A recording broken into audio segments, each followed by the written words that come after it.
नमस्कार मित्रांनो, मी ओमराज आणि आपणा सर्वांचं पुन्हा एकदा नवीन ब्रँड न्यू व्हिडिओमध्ये स्वागत करत आहे। तर मित्रांनो, आजचा आपला टॉपिक खूप मजेदार असा टॉपिक आहे आणि खूप साधा आणि सरळ टॉपिक आहे। तरीही बऱ्याच लोकांना असा प्रश्न पडतो की आपले छोटे छोटे जे बच्चे आहे ते खांडामध्ये केव्हा सोडावे जेणेकरून बच्चे चांगले तंदुरुस्त राहतील आणि वगैरे वगैरे, वजन वाढ वगैरे आणि बरेच प्रॉब्लेम येतात लोकांना। तर मित्रांनो, मी सांगतो तुम्हाला आज की पिल्लं केव्हा सोडावे, कशी सोडावे आणि का सोडावे। तर चला बकरं दाखवतो तुम्हाला आणि मागून बोलतो। तर चला मित्रांनो, तुम्ही सर्वप्रथम तुम्ही आपले बकरं वगैरे बघू शकता, जवळून दाखवतो। तर आता सकाळचा टाइम आहे त्यामुळे जरा पोट थोडे भरलेले नाही यांचे, पण मग कोई बात नाही। तर आज आपण बकरं सोडले मित्रांनो। बकरं जवळपास 3.5 महिने झाले। आता तुम्ही विचारशाल 3.5 महिन्याची बकरी एवढे लेट का सोडली। तर मित्रांनो, याच्या मागे एक कारण आहे की आपल्याला जेव्हा बकऱ्या चारायला जावं लागतं तर आपल्याला रोड क्रॉस करून जावं लागतं मित्रांनो। आणि छोटे छोटे बकरं जे असतात रोड क्रॉस करायला बराच ताण देतात। एक दोन बकरं मागं राहिले किंवा मग एक दोन पुढं घुसले। आणि सध्या आमच्या भागात कसं आहे माहिती का, प्रत्येक वावरवाल्याने वावर खाली ठेवलेलं नाही आहे, पडीत राहणं राहिलेले नाही आहे आता। तर मग त्यामुळं बकऱ्या चारणं थोडं मुश्किल होतं आणि एवढं मोठं खांड घेऊन हिंडायचं म्हणल्यावर थोडं मुश्किल होतं। आणि आमच्या बांधाला चारा उपलब्ध असल्यामुळे बकरं सोडण्याची जादा हायगाई करतो आम्ही। कारण पिल्लांना मग चारा तोडायचा कुऱ्हाडीनं आणि उपटून टाकायचा, जे सोपी पद्धत आहे ती। तर माझ्या मते पिल्लं खांडामध्ये केव्हा सोडावी, तर मित्रांनो ते डिपेंड करतो तुमच्या वातावरणावर। की तुमच्या वातावरणाला आजूबाजूला जर डोंगर वगैरे असन, मध्ये रस्ता नसन, काही नसन आणि तुम्ही वळणारी माणसं असतात, तर तुम्ही पिल्लं 1-1.5 महिन्याच्या पिल्लाचे 1.5 ते 2 महिन्याच्या पुढं पिल्लं तुम्ही सोडावी। 2 महिने नाही, 1.5 महिन्याच्या पुढं। कारण काय होतं मित्रांनो, पिल्लांना खांडामध्ये सोडण्याचं एक फायदा असा आहे की पिल्लं अशी खनाळ राहतात, एकदम चोपडे चटक पिल्लं राहतात आणि चमकतात पिल्लं। खांडामध्ये हिंडल्यावर काड्या कुड्या काही खातात। आता तुम्ही हे बघू शकता खाली, आता ह्या जे काड्या आहेत मित्रांनो, ह्या वाळेल काड्या, तर ह्या वाळेल काड्यासुद्धा ते सुटल्यावर खातात। कारण रोज त्यांना एक एक पाला मिळतो आणि ते एकदा सुटले तर मग ते काही बी काड्या कुड्या जे वाटलं ते खातं। त्यांच्या मनाला फुलं खात्या, हे अशी फुलं खात्या झाडावरली। तर मग माझ्या मते 1.5-1 महिन्याच्या पुढं तुम्ही पिल्लं सोडू शकता, जर तुम्हाला आजूबाजूला चारायला भरपूर जागा असेल आणि असला काही प्रॉब्लेम नसेल आजूबाजूला चाऱ्याचा किंवा मग वावराचा वगैरे वगैरे आणि भरपूर काही। तरी पण मित्रांनो, माझ्या मते तुम्ही 1.5-2 महिन्याच्या पुढं जर पिल्लं सोडले तरी पण त्यांना खुराक देणं विसरायचं नाही आहे। कारण काय असतं मित्रांनो, जर तुम्ही पिल्लांना खुराक दिला तर पिल्लांची वजन वाढ आणखी जोरात होत असते। आता तुम्हाला सांगतो, आपले पिल्लं 3.5 महिन्याचे आहे आणि काही 3 महिन्याचे आणि 2 पिल्लं तर 2-2.5 महिन्याचेच आहेत। तर तरीही त्यांचं सरसगट भाव लागून गेला आहे मित्रांनो। 5,500 रुपये भाव आधी पहिले आला होता।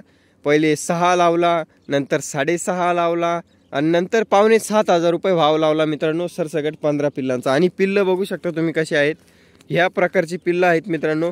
काही 18 किलो, काही 20 किलो, काही त्याच्या खालची, काही त्याच्या वरची। तर अशा प्रकारची पिल्लं आहेत मित्रांनो। तुम्ही बघू शकता, आता हे पिल्लं बघा, ते 22, 23, 24, 25 किलोपर्यंतची पिल्लं आहे काही। तर अशा प्रकारची पिल्लं आहे, सरसगट 5,500-7,000 रुपयाला मागितले आता हे पिल्लं। आणि जर हे जे मोठमोठाले पिल्लं आहे हे जर अलग करून विकले ह्या पद्धतीचे, तर हे पिल्लं 7,500 ते 8,500 रुपयापर्यंत सुद्धा विकतील। आता तुम्ही बघू शकता। आणि जर कोणी लागवडीला नेला असा ब्रीडर तर 10,000 रुपयापर्यंत सुद्धा पैसे येतात अशा ब्रीडरचे। आपल्याला एवढी आशा नाही आहे, कारण एवढे दिवस सांभाळायला पुरत नाही ते। आणि बाकी तुम्ही बघू शकता, 4-5 पाठी ज्या आहेत त्या आपण पाळणाऱ्याला देणार आहोत आणि बाकीचे जे पिल्लं आहेत बोकड ते विकून टाकणार आहोत। चांगले पैसे येत आहे, आपण देऊन टाकणार आणि डबल बकऱ्या आणू, मग 1-2 बकऱ्या घेऊन येऊ आणि दूध चालू करू डेअरीला। आणि तेच सगळ्यात भारी नियोजन मला तरी वाटतं, कारण जास्त दिवस बकरं सांभाळायचे म्हटल्यावर त्यांची भूक वाढत जाते आणि रोज रोज दिवसेंदिवस आता पाला, झाडांचा पाला पकतोय, तर तो पाला पिकल्यानंतर तो पाला सगळा तोडायच्या टायमालाच गळून जातो आणि पिल्लं आपल्याला काही सोडायचं नियोजन जमत नाही एवढी. मग एक माणूस 12-13 बकऱ्या आरामशीर 15 बकऱ्या वळू शकतो. त्यामुळे पिल्लं काही ठेवायचं आपलं नियोजन नाही आहे. बाकी बघू काय होतं काय नाही होत ते. आणि हे असलं काही नियोजन असणार आहे आपलं. पिल्लं तुम्ही एक 1.5 महिन्याच्या नंतर तुम्ही सोडू शकता खांडामध्ये. फक्त वातावरण पहा सोडायचं कसं आहे. आणि माझ्या मते 1.5-2 महिने 3 महिन्यापर्यंत जरा तुम्ही भोद वगैरे 2-3 भोद जरा मुर घासाचे करून ठेवले आणि 1-2 चारे जर लावले मेथी घास वगैरे, तर पिल्लं तुम्ही घरीच सांभाळा. ते पिल्लं तर एकच नंबर असतात. त्यांना थोडं एक 1000-2000 रुपयाचे औषधं गोळ्या पाणी करा. औषधं गोळ्या म्हणजे असं समजू नका काय नेमकं आता हे आतापर्यंत केलं नाही, पण ती काळाची गरज आहे मित्रांनो. त्यांना कॅल्शियम वगैरे मल्टीस्टार मल्टीव्हिटॅमिन द्या, जेणेकरून पिल्लं आणखीन जोरात होतील. आपण तर काही दिलेलं नाही, पण मग तुम्हाला पुढच्या वर्षी दाखवतो 3 महिन्याचं पिल्लू 30 किलोपर्यंत कसं जातं ते. पुढच्या वर्षी कशाला, आता आपण बकऱ्या आणणार आहोत गाभण बकऱ्या, तर गाभण बकऱ्या घेतल्यावर तुम्हाला रिझल्ट दाखवतो मित्रांनो. पिल्लं वाढतात कसे आणि पिल्लं होतात कशी ते. बाकी आपल्या चॅनलवर जोडून राहा. तुम्हाला चॅनलवर सबस्क्राईब करून घ्या. पिल्लांचा पूर्ण संगोपन कसं केलं जातं ते सगळं शिकवतो मित्रांनो टप्प्याटप्प्यावर. 1 दिवसाच्या पिल्लाचं, 15 दिवसाच्या, 20 दिवसाच्या, 25 दिवसाच्या, 30 दिवसाच्या, असं पूर्ण सिरीज घेऊन येणार आहोत आपण आता. तर त्याची काळजी करू नका. कोणतं औषध द्यायचं, कमीत कमी खर्चात पिल्लू कसं जास्त किमतीवर न्यायचं आणि किती जास्त विकायचं, तर याबद्दल आपला व्हिडिओ येणार आहे मित्रांनो. सिरीजच आणणार आहोत आपण 3-3, 4-4 मिनटाची एक प्रत्येक व्हिडिओमध्ये वेगळ्या वेगळ्या वयाच्या पिल्लांचं नियोजन मी सांगणार आहे. बाकी तुम्ही पिल्लं वगैरे बघू शकता. क्वालिटी थोडी कमी दिसत असेल कारण स्टोरेजचा प्रॉब्लेम असल्यामुळं मी त्याची क्वालिटी 1080 वरून 720 करेल आहे, तर त्यामुळं जरा क्वालिटी कमी झाली त्याचीवाली व्हिडिओची. बाकी बघू, हे तुम्ही असं बघू शकता. आणि सवय चांगली आहे मित्रांनो आपल्या पिल्लांना. हे बघा काड्या खाताय, दिसत असेल तुम्हाला.